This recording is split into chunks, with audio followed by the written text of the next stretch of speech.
오늘 20절이 주 말씀입니다. 토지가 비옥한지 메마른지 나무가 있는지 없는지를 탐지하라 담대하라 또 그 땅의 실과를 가져오라 하니 그때는 포도가 처음 익을 즈음이었더라. 아멘. 오늘 슬기로운 광야생활 60번째 시간입니다. 그리고 민수기 강해로는 42번째입니다.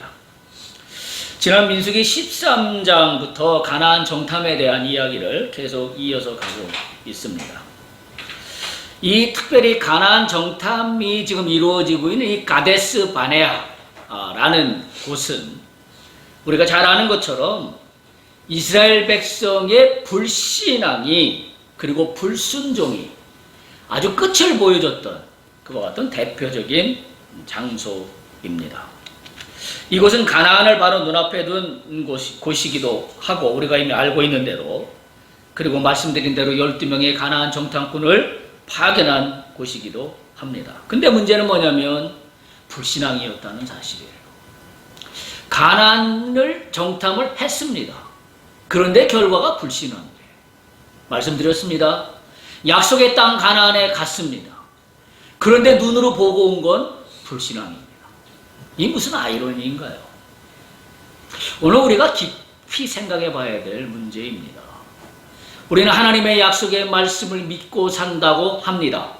그리고 우리는 그걸 믿는 믿음의 그리스도인이라고 스스로 자평하고 이야기하고 삽니다. 그런데 오늘 이스라엘 백성들처럼 가나안 땅의 현실을 보고 나서는 내가 믿음의 말을 하지 않습니다. 우리의 문제예요.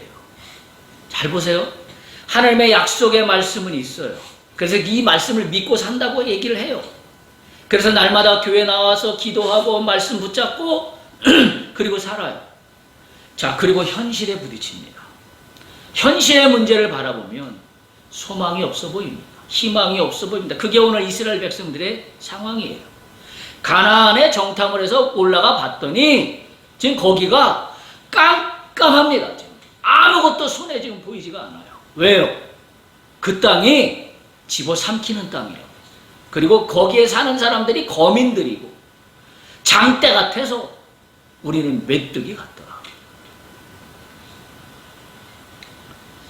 하나님의 약속의 말씀 그리고 현실이 있습니다. 제가 오늘 말씀의 제목이 이거예요. 하나님의 약속 그리고 현실을 바라보면 두렵습니다. 이게 어느 인생이나 살아가면서 부딪힐 수밖에 없는 우리의 현 주소입니다. 자, 우리가 하나님을 믿고 살아요. 그런데 현실을 보면 어둡습니다. 깜깜합니다. 어찌할 줄을 모르겠습니다. 어떻게 해야 될까요? 여러분, 하나님의 약속의 말씀과 현실의 두려움, 자, 이 강을 지금 건너가야 돼요. 여기에 있는 게 뭔가요? 여기에 있는 게 뭐예요? 하나님의 말씀이 있어요. 하나님의 약속이 있어요. 그리고 현실의 두려움이 놓여 있습니다. 지금 여기에 이것을 이어갈 수 있는 이 다리가 뭔가요? 오늘 그 이야기를 하려고 합니다. 그래서 오늘 이 본문의 말씀을 통하여 오늘 우리의 문제가 뭔가, 우리가 당면한 문제가 뭔가, 저는 이거라고 생각해요. 우리는 하나님을 믿는다고 살고 있지만 현실의 두려움 앞에 늘 맞닥다 서 있습니다. 그러면 우리가 남은 건 이 가운데를 뭘로 채울 거냐라는 것만 남습니다.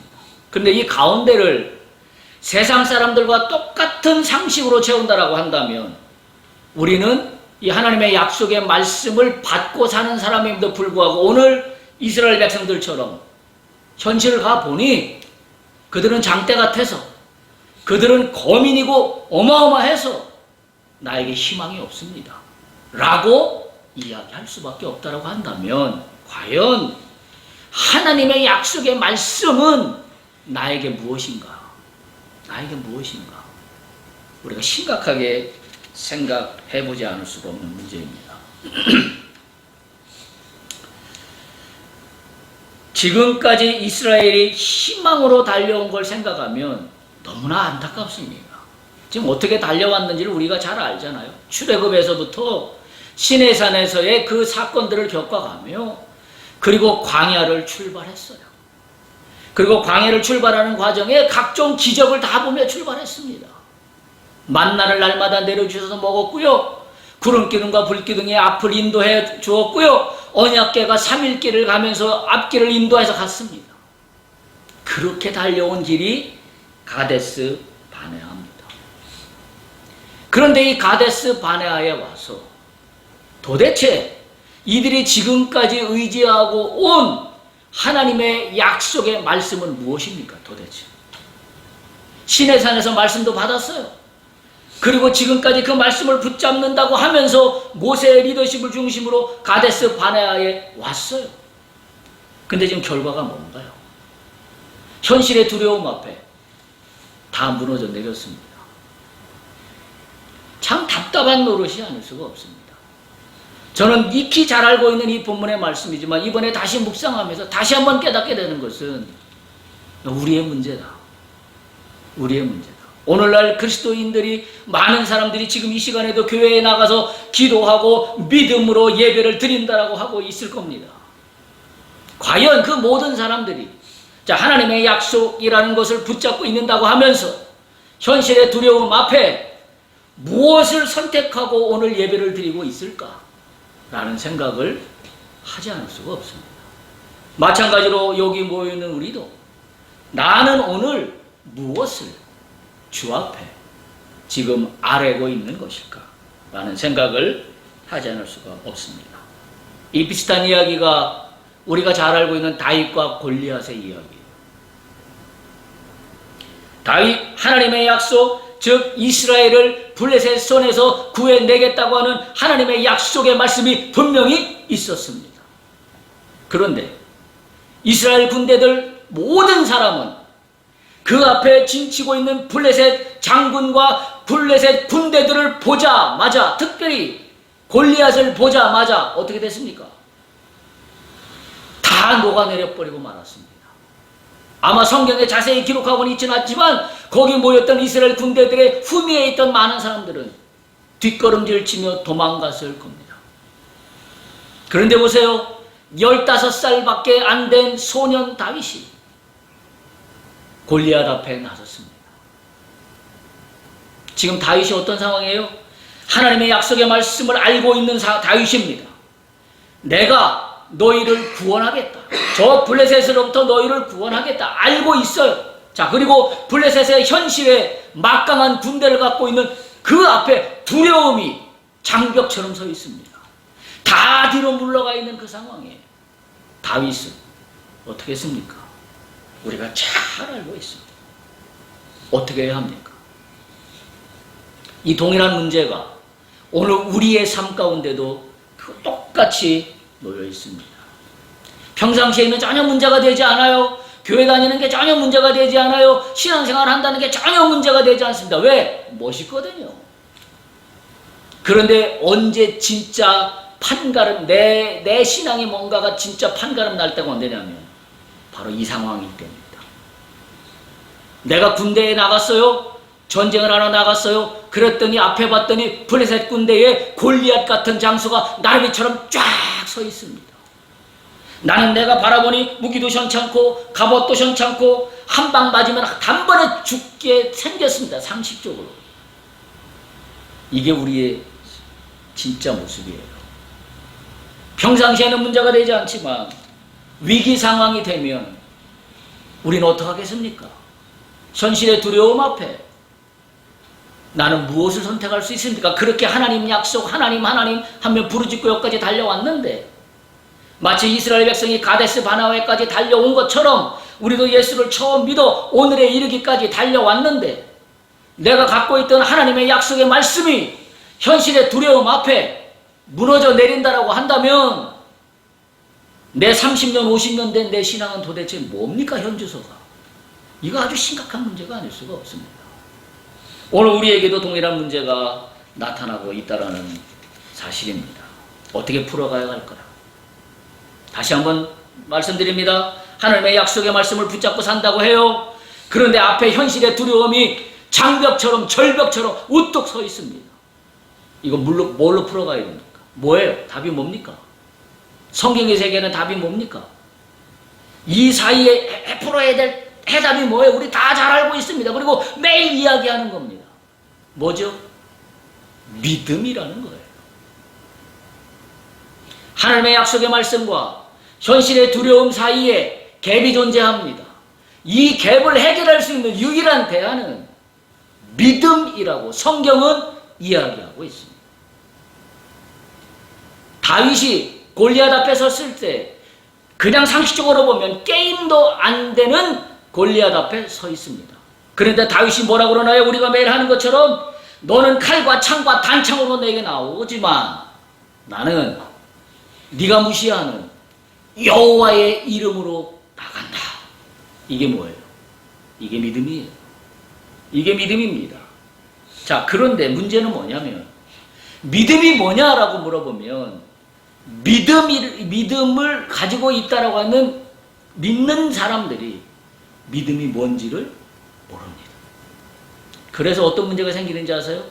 내가 가만히 나를 보니 믿음이 언제는 있는 것 같기도 하고 언제는 믿음이 없는 것 같기도 하고 언제는 믿음이 한 10개 정도 있는 것 같기도 하고 언제는 믿음이 하나밖에 없는 것 같기도 하고. 왜 그래요? 왜 그런가요? 믿음을 잘못 이해하고 있기 때문입니다. 믿음을 뭐라고 이해하고 있냐면 나의 의지의 결단이라고 잘못 이해하고 있기 때문입니다. 성경에서 얘기하는 믿음은 그런 게 믿음이 아니에요. 소년 다윗이 골리앗 앞에서 너는 칼과 창과 단창으로 내게 나오지만 나는 여호와의 이름으로 내게 나아간다고 하는 것이 나의 의지의 결단입니까? 아니에요. 블레셋은 뭘 알고, 다윗은 뭘 알고 믿고 있었어요? 하나님의 약속의 말씀. 내가 너희를 블레셋으로부터 구원할 것이다라는 약속의 말씀을 믿고 있었기 때문에 그 말씀을 그대로 선포한 겁니다. 이게 다윗의 믿음이에요. 착각하지 마십시오. 다윗이 특별하게 용감한 아이라서 용기가 있어서 그래서 골리앗 앞에 당당하게 이야기했다라고 하는 것은 상식적인 이야기예요. 다시 말하면 뭐예요? 믿음의 기준은 내가 아니라 하나님이에요. 우리가 잘못 알고 있는 건 믿음의 기준이 나라고 생각하고 있는 게 잘못 알고 있는 겁니다. 그래서 뭐예요? 나의 의지, 나의 신념, 나의 확고부동한, 나의 어떤 확실한 그 어떤 그 결단력, 이것이 믿음이라고 생각하니까 내가 이 결단력이 흐려지면 언제는 믿음이 없어진 것 같고 내가 막 의지에 차서 막 주여 주여 주여 하고 있을 때는 내가 믿음이 막 충만하게 차 있는 것 같고 아닙니다. 착각하지 마십시오. 많은 사람들이 믿음을 잘못 이해하고 있어요. 오늘 이스라엘 백성들이 가데스 바네에서 보여주고 있는 이 문제는 믿음을 이들이 아직도 모르고 있는 겁니다. 그래서 하나님의 약속의 말씀과 현실의 두려움 사이에 이것을 믿음으로 채워가라는 게 성경의 이야기고 하나님의 우리에 대한 하나님의 당부인데도 불구하고 지금 이들은 현실의 두려움 앞에 믿음으로 채워야 될 이 공간을 상식으로 채우고 있습니다. 그래서 가보니 뭐라고요? 그들은 장대 같다고요. 상식으로 채우고 있습니다. 가보니 어떠다고요? 어떻다고요? 그 땅이 다 집어삼킬 만한 어마어마한 땅이라고. 가보니 어떻다고요? 나는 메뚜기 같다고. 그들에게 비하니. 그러니 내가 보기에도 메뚜기 같은데 저 사람들이 나를 볼 때는 오죽하냐라고 하는 게 오늘 본문의 말씀이에요. 하나님은 한 번도 이 공간을 너의 상식으로 채우라고 말씀하신 적이 없습니다. 예수님은 우리를 위하여 십자가에 달려 돌아가셔 죽으시는 이유가 내가 죽은 목적이 너희의 여백을 상식으로 채워서 나를 이해하라고 죽으신 것이 아닙니다. 예수님이 우리를 위하여 죽으신 이유는 내가 사랑하는 인생의 상식의 여백의 공간에 상식이 아니라 나를 믿는 믿음으로 채우라고 나를 위하여 십자가에 달려 돌아가신 겁니다. 우리가 그 사실을 명확하게 이해합니다. 오늘 본문을 보십시오. 민수기 13장 20절입니다. 13장 20절에 보면 제일 먼저 나오는 눈에 띄는 단어가 있습니다. 토지가 비옥한지 메마른지 나무가 있는지 없는지 탐지하라. 그리고 어떻게 하라고요? 담대하라. 담대하라. 여러분 지난번에 살펴봤던 신명기 1장 21절에 보면 이 똑같은 구절이 이렇게 기록되어 있습니다. 신명기 1장 21절에 보면 너희 하나님 여호와께서 이 땅을 너희 앞에 두셨은즉 너희 조상의 하나님 여호와께서 너희에게 이르신 대로 올라가서 차지하라. 그리고 말씀합니다. 두려워하지 말라. 주저하지 말라. 오늘 민수기 본문에는 담대하라. 신명기 본문에는 두려워하지 말라. 주저하지 말라. 이게 한마디로 얘기하면 뭘까요? 이게 믿음이에요. 자, 그런데 제가 오늘 교정하고자 하는 그거예요. 그럼 담대한 게 내가 의지를 가지고 난 할 수 있어. 난 할 수 있어. 여러분 제가 목사님들의 설교를 뭐 우연찮게 이렇게 기독교 방송을 돌리다가 듣다 보면 죄송한 얘기지만 이렇게 말씀드려 정말 죄송합니다. 그러나 말씀을 드려야 되겠어요. 믿음을 설명하면서 긍정적으로 생각하라고 말씀하시는 목사님들이 굉장히 많습니다. 긍정적으로 생각하는 건 믿음이 아닙니다. 제가 분명하게 이야기합니다. 왜 아닐까요? 긍정적으로 생각하는 건 주체가 누구예요? 나의. 그래서 믿음이 아니라는 겁니다. 제가 얘기하는 거. 믿음은 하나님의 약속의 말씀 위에 굳건히 서 있는 게 믿음이에요. 그리고 그 말씀이 이루어질 줄로 믿는다면 믿는 그대로 행동하는 게 믿음입니다. 긍정적으로 생각하는 게 믿음이 아니에요. 주체는 하나님이에요. 하나님이 나에게 주신 겁니다. 따라서 우리가 믿음이 없다라고 할 때에 주여 나에게 믿음을 주시옵소서라고 기도할 것이 아니라 내가 하나님의 말씀 그대로 믿지 못하고 있는 것에 대해서 통탄해야 합니다. 우리는 믿음을 잘못되어 하여서 내가 이것을 믿을 수 있다라고 여기게 나에게 확신을 주옵소서. 뭘 확신을 줘요? 내가 확신을 가지면 믿음이 생기는 건가요? 아닙니다. 내가 확신을 가져서 믿음이 생기는 게 아니라 하나님의 확신을 주셔서 믿음이 생기는 겁니다. 할렐루야. 우리가 이것을 분명하게 기억해야만 합니다. 긍정적으로 생각해서 믿음이 생기지 않아요. 그러니까 긍정적으로 생각하지 않으면 믿음이 안 생긴다라고 이야기하는 논리가 성립이 돼요. 그게 무슨 믿음입니까? 그러면 긍정적으로 생각하면 믿음이 있는 거고 긍정적으로 생각하지 않으면 믿음이 없는 거라고 한다면 믿음은 누구에 따라서 좌우되는 거예요? 나에 따라서 좌우되는 거예요. 다시 말하면 내 의지에 따라서 좌우된다라고 한다면 그거는 성경이 얘기하는 믿음이 아닙니다. 여러분 분명하게 아셔야 해요. 그래서 이 잘못된 믿음에 대한 개념들을 바꿔야 합니다. 그러니까 사람들이 믿음이 흔들린다고 할 때 흔들리는 이유가 뭐냐면 속으로 내 어떤 의지와 결단이 막 강할 때는 믿음이 있는 것처럼 여겨져. 그리고 그 의지와 결단이 좀 별걸거릴 것 할 때는 내 믿음이 좀 약해졌다라고 느껴지는 거예요. 그건 그 판단이 기준이 잘못된 거예요. 왜요? 내가 기준이 있다.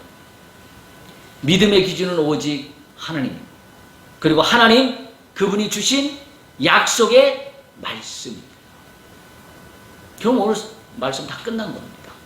그렇다고 한다면 오늘 말씀의 제목처럼 하나님의 약속의 말씀과 현실의 두려움 앞에 우리가 무엇으로 채울 건가라고 하는 것은 다른 말로 표현하면 나의 의지와 결단력이 아닙니다.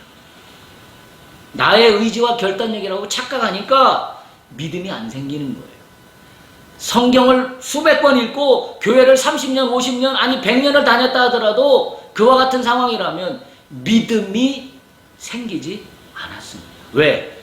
현실의 두려움 앞에 녹아내릴 것이 뻔하기 때문에. 몇 번에요? 내가 기준이니까. 내가 기준이니까. 그래서 늘 내가 긍정적인 생각을 하고 나면 뭔가 잘 이루어질 거야. 세상의 논리로는 좋은 말이에요. 그러나 성경에서는 한 번도 그렇게 이야기한 적이 없습니다. 그런데 왜 많은 분들이 아직도 설교를 그렇게 하시나요? 긍정적으로 생각하는 것이 믿음이라고. 저는 그 설교를 들을 때마다 너무 답답합니다. 너무 애통합니다. 어떻게 저 말씀을 듣고 있어야 하는가? 하나님은 저걸 믿음이라고 말씀하신 적이 한 번도 없는데. 뭐 죄송합니다. 제가 말씀 전하시는 분들을 비판하는 것 같은 내용이 되어서 죄송합니다만 저는 그런 의도는 전혀 없고 정말로 제 순전한 마음으로 믿음이 뭔지를 제대로 알아야 된다. 우리가 성령을 읽는다고 하면서도 믿음을 수없이 말하면서도 믿음이 뭔지를 모르는 우리의 현주소가 너무나 안타까워서 말씀을 드립니다. 담대하라는 말은 하자크라고 하는 히브리 말인데요. 오늘 이 본문에서 쓰여 있는 말이 이 단어의 뜻이 뭐냐면 달라붙다라는 뜻이에요. 담대하다라는 말이 달라붙다라는 뜻이에요. 우리가 상식으로 갖고 있는 의미랑 달라요. 우리가 상식으로 담대하라고 하면 어떤 생각을 갖고 있나요? 담대하라?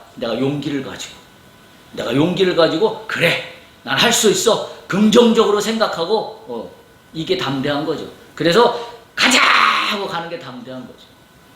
히브리 원문은 달라붙다예요. 이게 담대하다. 뭐에 달라붙어 있는 거예요? 하나님 앞에 달라붙어 있는 거예요. 그게 담대한 겁니다.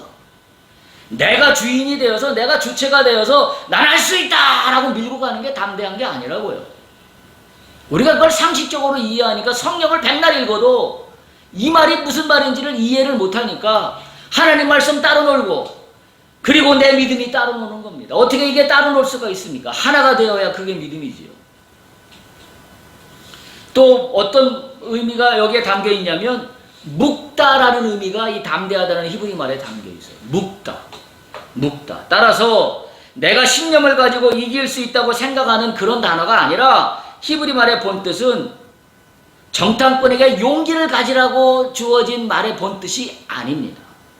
히브리 말의 본뜻은 진실로 보는 것이 담대한 겁니다.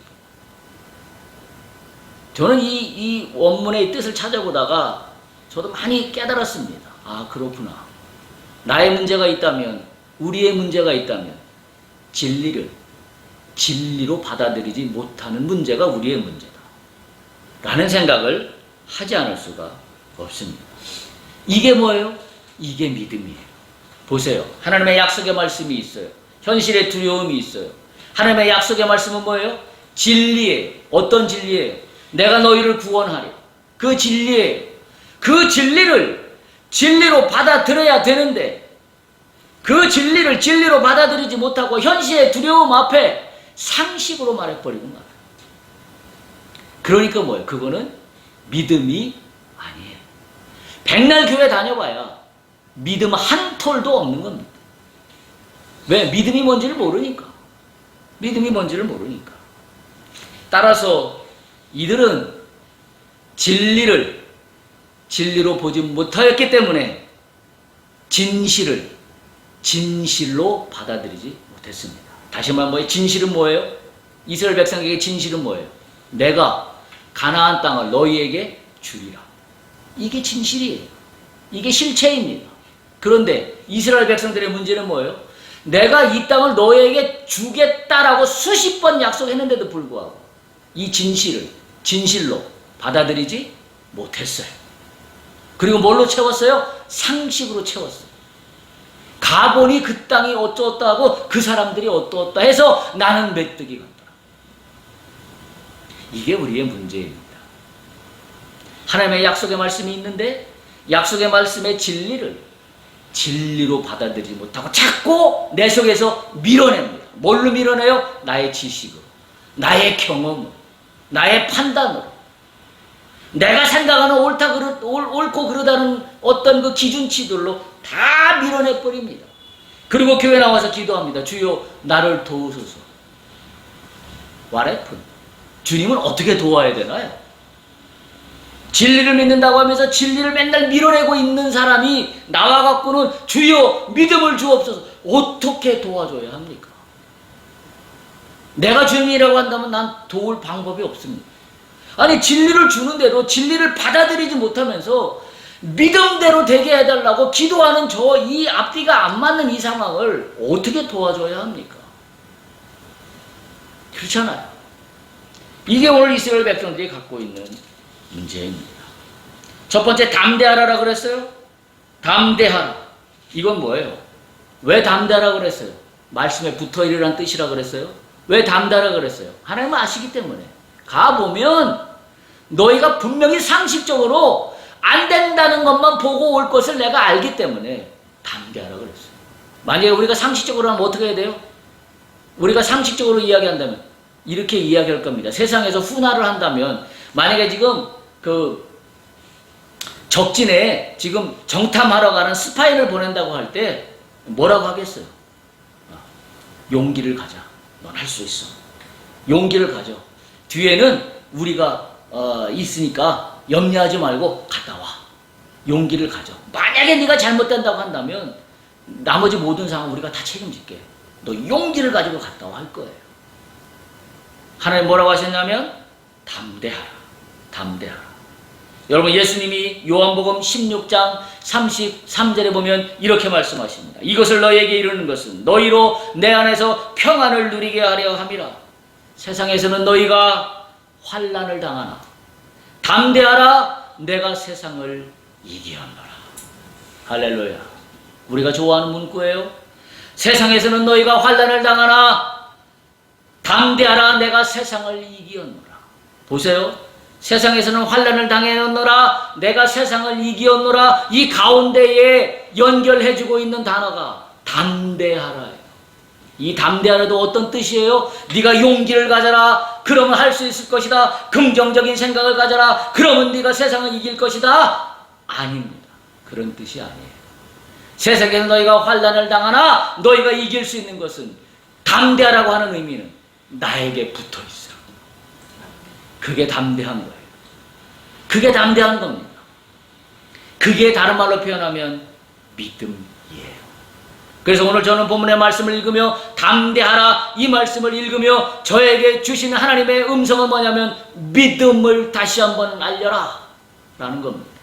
잘못된 믿음에 대한 그릇된 생각들을 바로 알려라. 세상에 알려라. 저에게 주신 사명입니다. 제가 언제까지 이 목회를 이어나갈지 모르지만 또 제가 몇 명이 되는 교회를 앞으로 하게 될지 모르지만 제가 외쳐야 될 사명입니다.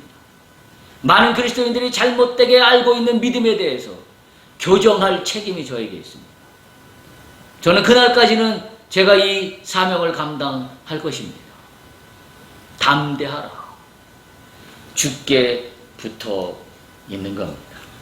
우리가 환난을 당하는데 어떻게 담대할 수 있어요? 상식으로 이해가 되나요? 환난을 당했습니다. 현실의 두려움이 눈앞에 떡하니 돌아와 있습니다. 어떻게 담대할 수 있습니까? 상식적인 생각, 상식적인 단어의 의미로 어떻게 그 상황에 담대할 수 있어요? 나를 죽이려고 하는 현실이 두려움으로 내 눈앞에 다가와 있는데 어떻게 세상의 환난을 이길 수 있습니까? 근데 주님은 이겼다라고 해요. 내가 세상을 이긴 것처럼 너도 이길 수 있다. 어떻게 할 때? 담대하라. 그 담대하라고 뭐라고요? 나에게 붙어 있어. 그게 다른 말로 뭐라고요? 믿음입니다. 할렐루야. 우리는 그 믿음을 가져야 합니다. 그 주의 말씀을 현실의 두려움이 있음에도 불구하고 마치 다윗처럼 골리앗 앞에 서 있는 다윗처럼 현실의 두려움에 있을지라도 주의 약속의 말씀을 믿고 담대하게 나갈 때 그때 뭐예요? 힘과 능력이 생겨요. 그때 힘과 능력이 생깁니다. 이게 믿음의 능력이라고 하는 말의 의미입니다. 그래서 세상이 얘기하는 믿음하고는 전혀 개념이 다른 거다라는 걸 우리가 분명히 이해해야 합니다. 다윗이 골리앗 앞에 외칠 수 있었던 그 믿음의 현지수는 뭐예요? 진리로 이해한 겁니다. 그렇지요? 하나님의 약속의 말씀이 이스라엘 백성들에게 임했습니다. 너희들을 블레셋으로부터 구원할 것이다. 그 진리를 다윗은 진리로 받아들였어요. 그 진리를 진리로 받아들였기 때문에 하나님이 다윗에게 믿음을 부어 주신 겁니다. 할렐루야. 내가 의지로 신념으로 할 수 있어. 용기를 가지고 긍정적으로 나가면 돼 하고 해서 나간 게 믿음이 아니라 진리로 받아들였기에 하나님의 믿음이 나에게 들어온 거예요. 부어 주신 겁니다. 나에게 하나님의 믿음이 쑥 하고 들어온 거예요. 그러니까 아무도 할 수 없었던 그 외침이 나온 겁니다. 너희는 칼과 창과 단창으로 내게 나오거지만 나는 만군의 여호와의 이름으로 네게 나간다. 이게 믿음이에요. 여러분 축복합니다. 진리로 받아들일 수 있기를 축복합니다. 진리 안에 내 상식과 내 지식과 내 판단을 섞어 놓지 마십시오. 섞는 순간 내 믿음은 하나도 없는 겁니다. 그걸 깨달으시면 돼요. 여러분, 하나님의 약속의 말씀을 읽을 때마다 여러분에게 주시는 성령의 감동이 있습니다. 그냥 액면 그대로 그 말씀의 감동 그대로 붙잡으십시오. 그 말씀을 붙잡고 나서 그 다음에 우리는 뭐 하는 줄 아세요? 자, 이제 상식적으로 따져봐서, 논리적으로 분석해봐서, 과학적으로 분석해 볼 때 과연 이게 가능해? 그건 믿음이 아니에요. 믿음이 아닙니다. 다윗이 이길 수 있었던 유일한 길은 진리로 온전히 100% 받아들였기 때문입니다. 오늘 이스라엘 백성들의 문제는 뭐예요? 진리로 받아들이지 못하고 가봤더니 이러이러하더라. 하나님의 약속의 말씀은 가나안을 너에게 주었다라고 했는데도 불구하고 나는 가나안 가서 보고 나서는 진리로 받아들이지 못하고 가보니까 난 안 되겠네. 난 메뚜기네. 오늘 이스라엘 백성들의 문제는 이거예요. 이게 잘못된 겁니다. 두 번째, 오늘 뭐라고 명령하고 있냐면 20절에 보면 가져오라 해요. 여러분, 포도송이를 가져오라는 겁니다. 포도송이를 가져오라는 것은 뭘 의미할까요? 포도를 가져오라는 게 아니에요. 진리로 바라보지 못하니까 포도송이를 과일로만 바라봅니다. 주여, 이게 우리의 한계예요. 포도송이를 과일로만 바라보는 한 믿음은 없습니다. 포도송이를 가져오라고 한 이유는 뭐예요? 하나님이 주신 가나안 땅, 그거를 보라는 의미예요. 진리로 보라는 의미입니다. 하나님의 약속을 믿음으로 바라보라는 거예요. 그게 가져오라는 거에 담겨져 있는 의미예요. 다시 말하면 하나님이 주신 약속의 땅의 증거가 포도송이가 잘 익은 이런 거이니 우리는 무엇을 보고 무엇을 만나더라도 현실의 두려움 앞에 전혀 문제되지 않는다. 왜? 하나님이 약속하셨기 때문에. 이게 믿음이에요. 이걸 가지라는 거예요. 이걸 보고 오라는 겁니다. 근데 이들은 뭐만 보고 있어요? 포도송이만 달랑달랑 들고 왔습니다. 진짜 봐야 될 건 보지 못하고. 문제가 뭐예요? 진리로 받아들이지 못하는 내가 문제인 겁니다.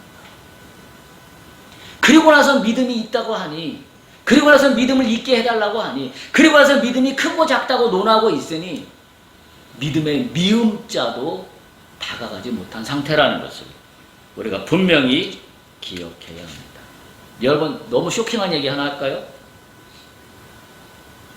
믿음이 없이 가데스 바네아에서 상식으로 채워놓은 사람들 어떻게 됐나요? 다 죽었습니다. 너무 아이러니하지 않아요? 만약에 그들이 가나안이 어떠하고 가나안 백성들이 어떠해서 우리는 죽게 생겼다고 한다면 가나안 땅에 들어가서 그들과 싸우다가 죽었다 그러면 그나마 명분은 있어요. 근데 이들은 어떻게 죽었어요?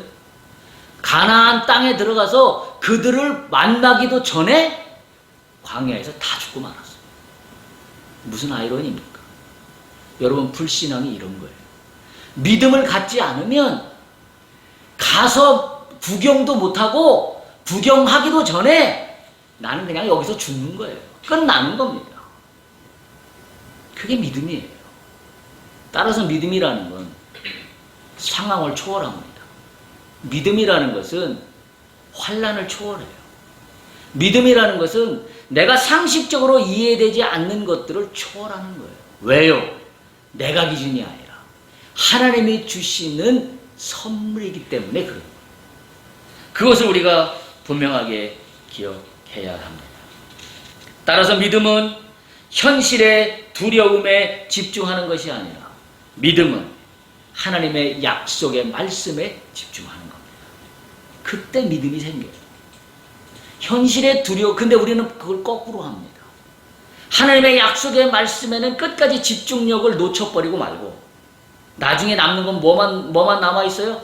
현실의 두려움만 집중하고 있는 나의 모습을 내가 발견하게 됩니다. 믿음이 없는 겁니다. 따라서 이런 상황이 오면 우리는 무릎 꿇고 기도해야 돼요. 뭐라고 기도해야 됩니까? 주여, 나를 불쌍히 여기시옵소서. 하나님의 진리를 진리로 받아들이지 못하는, 그리고 여러 가지 현실의 벽만 쳐다보고 나서는 내 멋대로 판단해내고 말아버리는 나의 불신앙을 주여 용서하여 주옵소서. 이 기도를 우리가 할 수밖에 없다라는 사실입니다. 여러분, 예수님을 만난 많은 이야기들이 있습니다. 어떻게든 예수님께 나가기만 하면 문제가 해결된다라고 하는 그 갈릴리 지방의 많은 병자와 환자들과 저희 귀신 들린 자들과 죄 많은 자들이 있었습니다. 그들이 갖고 있는 공통적인 논리가 있어요. 뭐예요? 자신의 판단과 자신의 논리로, 자신의 상식으로, 자신의 지식으로 문제를 해결하려고 하지 않았습니다. 오직 그들은 한 가지밖에 생각 안 했어요. 뭐예요? 예수 앞에만 나가면 해결된다. 예수님만 만나면 해결된다. 그래서 이들은 침상에 매달아서 군중에 둘러싸인 예수님 앞으로 지붕 위에서 침상을 내렸습니다. 상식이 아니었어요. 그래서 멀리서 어떤 사람은 소리라도 쳤습니다. 다윗의 자손 예수시여 나를 불쌍히 여기소서. 그 이야기라도 해서 예수님이 들으시면 내가 나을 줄로 믿었어요. 상식과 지식과 판단으로 하지 않았습니다. 그리고 어떤 사람은 군중들 속에서 밟히는 것도 마다 않고 예수님의 옷깃을 스치기만 하더라도 나을 거라고 생각해서 예수님의 옷깃에 손끝이 닿기만을 기다리고 거기에 몸을 던졌습니다. 군중들이 많은 틈 사이에서 그들의 발에 밟히는 건 전혀 문제가 되지 않았습니다. 예수님 앞에 내 손끝이 조금이라도 나가기만 한다라고 한다면 할 수 있었던 일입니다. 백부장은 이렇게 이야기했습니다. 우리가 잘 아는 처럼 주님 가실 필요도 없습니다. 주님 말씀만 하시면 나은 줄로 믿습니다. 예수 앞에 나오기만 하면 해결될 줄로 믿었어요. 그 당대의 세리였던 우리가 잘 아는 삭개오는 뽕나무 위로 올라갔습니다. 왜요? 예수님을 한번 쳐다보기만 하면 내 인생이 바뀔 줄로 믿었습니다. 이건 뭐예요? 상식도 아니고 지식도 아니고 판단도 아니에요. 오직 하나예요. 예수만 만나면. 주여 할렐루야. 예수만 만나면 이게 믿음입니다. 결정적인 순간에 믿음입니다. 여러분, 상식적인 판단과 말로 믿음을 말하지 않기를 바랍니다. 우리가 진리를 진리로 볼 수 있는 눈과 귀가 되어야 합니다. 그럴 때만이 우리는 진리를 진리로 받아들이고 믿음을 소유할 수 있게 됩니다. 정리하겠습니다. 우리는 인생을 살아가면서 늘 현실의 두려움에 섭니다. 세상 사람들은 현실의 두려움 앞에 갖가지 소위 말하는 좋은 말들을 쏟아냅니다. 그러나 그 말들은 결단코 결국적으로 흔들리고 맙니다. 왜? 주체가 사랑이기 때문에. 근데 우리는 현실의 두려움 앞에 흔들리지 않습니다. 왜요? 우리의 믿음의 현주소가 내가 아니라 주님이 부여해 주시기 때문입니다. 하나님의 약속의 말씀과 현실의 두려움의 갭이 있습니다. 여러분, 이 갭을 무엇으로 채우시겠습니까? 이 갭을 무엇으로 해결하시겠습니까? 내가 믿음이 없는 이유는 하나님과의 약속과 현실의 두려움 사이에 내 신념과 의지의 결단으로 채워 넣는 게 믿음이라고 잘못 이해하고 있기 때문입니다. 그것이 믿음이 아니라 진리를 진리로 받아들이면 하나님이 부여해 주시는, 부어주시는 믿음이 나를 붙잡습니다. 그러면 어떤 환난을 만나도 흔들리지 않습니다. 내 믿는 대로 될지어다. 바로 그 이야기가 그 이야기입니다. 믿는 대로 될지어다가 네가 의지와 확신을 갖고 그렇게 하는 대로, 생각하는 대로, 긍정적으로 생각하는 대로 될지어다라는 말이 아닙니다.